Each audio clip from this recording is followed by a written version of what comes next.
তোর পুরো রায়পুরের মধ্যে একটা আগাছা আছে, এই আগাছাটা সরালে রায়পুরে ঠান্ডা।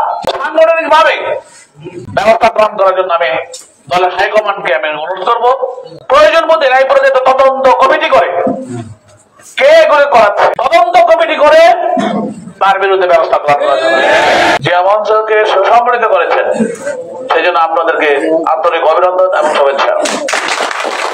কারণ গত 17টা বছর আপনারা কষ্ট করেছেন, আন্দোলন সংগ্রামে নিজেদের রক্ত জড়িয়েছেন, ঘাম জড়িয়েছেন, অর্থাৎ কোর্টকে উপেক্ষা করে, মামলাকে উপেক্ষা করে আপনারা সব জায়গায় আপনারা পরিশ্রম করেছেন এবং পুলিশের হয়রানি উপেক্ষা করে আপনারা জেল ঘেরে অনেকে এই বিএনপিকে আপনারা টিকিয়ে রেখেছেন।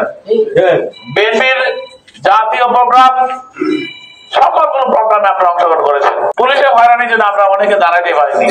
প্রত্যেকেই যেভাবে কাজ করেছে, যারা মনোনয়ন চেয়েছেন তাদের প্রত্যেকের ফাইল যাচাই বাছাই করে বিভিন্ন জরিপের মাধ্যমে দেখা গেছে যে সবসময় নাম্বার 1 থাকে ইঞ্জিনিয়ার আশরাফ।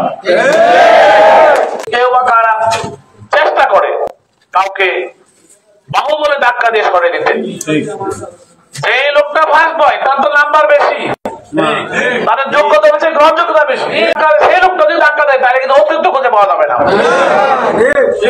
যে লোকটা জনপ্রিয়তা কম সে কিছু লোক নিয়ে ধাক্কাধাক্কি করতেই পারে, কিন্তু যার জনপ্রিয়তা বেশি, যার সাথে লোকজন বেশি, তারা ধাক্কা দিলে কম জনপ্রিয় লোকগুলো তো মানে পাওয়া যাবে না। খুঁজে ধৈর্যের সাথে মোকাবেলা করছি। আমি মনে করি প্রত্যেকটা জমিতে যেমন কিছু আগাছা থাকে, এই আগাছাগুলো সরিয়ে দিলে জমির ফসলটা ভালো হয়, ঠিক না?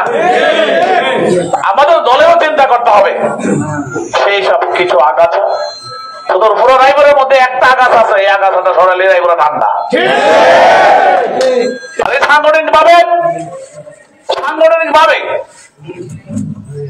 ব্যবস্থা গ্রহণ করার জন্য আমি দলের হাইকমান্ডকে আমি অনুরোধ করবো, প্রয়োজন মধ্যে রায়পুরে যে তদন্ত কমিটি করে কে করে করাচ্ছে, তদন্ত কমিটি করে তার বিরুদ্ধে ব্যবস্থা গ্রহণ করার জন্য। যে লোকটা আজকে এই ডিস্টার্ব করতেছে, 28 অক্টোবর তাকে দেখি সে আমেরিকা চলে গেছে, আবার এসেছে, এবারে মনোনয়ন ঘোষণা করে আমেরিকা চলে গেছে, 18 দিন পরে এসেছে।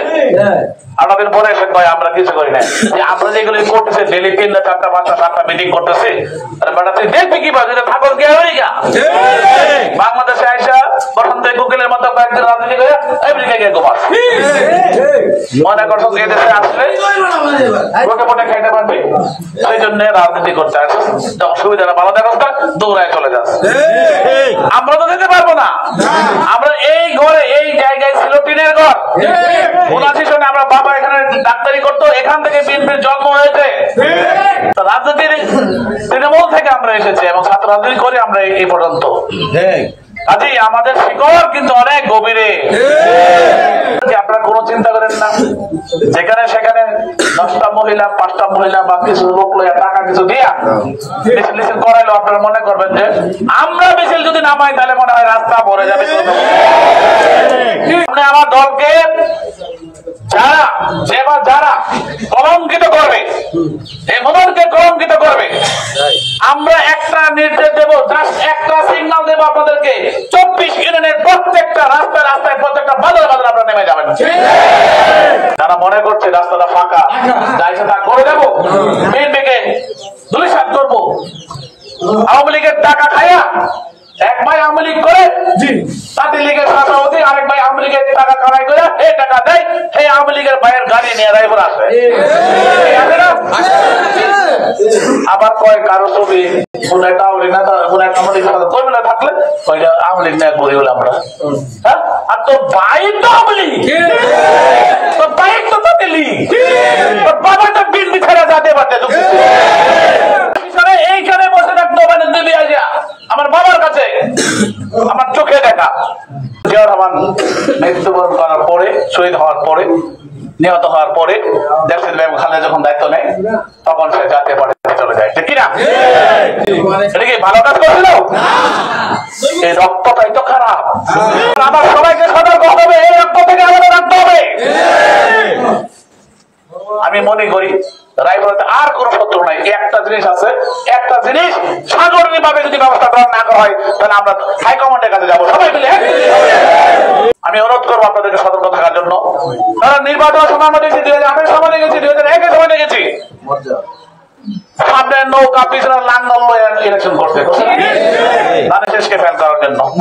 কিন্তু আমরা কিন্তু মাগার বুঝি, আগে থেকে আমরা প্রস্তুতি নিয়ে রাখছি। তৃণমূল থেকে আপনার তৃণমূলের প্রত্যেকটা সেন্টার সেন্টার আপনার পাহারা দিবেন, পারবেন না? অনেক বছরের পর আমরা এই সুযোগ হারাতে চাই না। সিরিয়ালের লাস্টে দরজার বাইরে আছে, সিরিয়ালে নাই, 6 জনের সিরিয়াল নাই। যে সিরিয়াল সাহেব আছে, জিজ্ঞেস করে দেখেন, সিরিয়ালে ছিল না। ও এখন তো একটা অঘটন ঘটায় সে মনে নেবো। সারা বছর কাম না করে পরীক্ষার আগে রাত্রে পড়াশোনা করলে কি ভাষণ দেবো? আজ আমরা সিদ্ধান্ত চাওয়া নেই, আমরা তাই কাজ করবো। দলের সিদ্ধান্তে আমরা জানি সে কাজ করছি, তাই না? একটা আছে, এটা জীবন আপনাদের ভালো হইব না এবারে বাড়িতে। দলের ভাই, ওরা আমাদের ভাই। আল্লাহ ওদের শুভ বুদ্ধির উদয় হোক, আল্লাহ তাদেরকে হেদায়েত করো, আল্লাহ তাদের মাথায় বুদ্ধি শুদ্ধি কিছু দেখ। এখন কিছু কিছু মহিলা কোন কোন জায়গায় দাঁড় করে মিছিল করে তারা চেষ্টা করছে, বলতেছে মনোনয়ন পাল্টানোর লাগে। আরে ভাই, যদি তাই হইতো তাহলে তো আমি আসলাম, যদি প্রতিটা ইউনিয়নে বলি 1 ঘন্টার ভিতরে মিছিল করার লাগে, হাজার হাজার মহিলা মিছিল করে বলে দিবেন না আপনারা?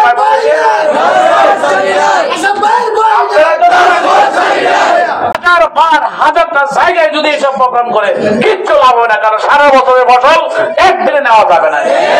এই 7 বছরের কাজের ফলাফল যাচাই বাছাই করে তারপরে দিছে কাম করে তুমি যদি নিয়ে যাও, তাহলে আরো তো 4 বছর আর কি করবো?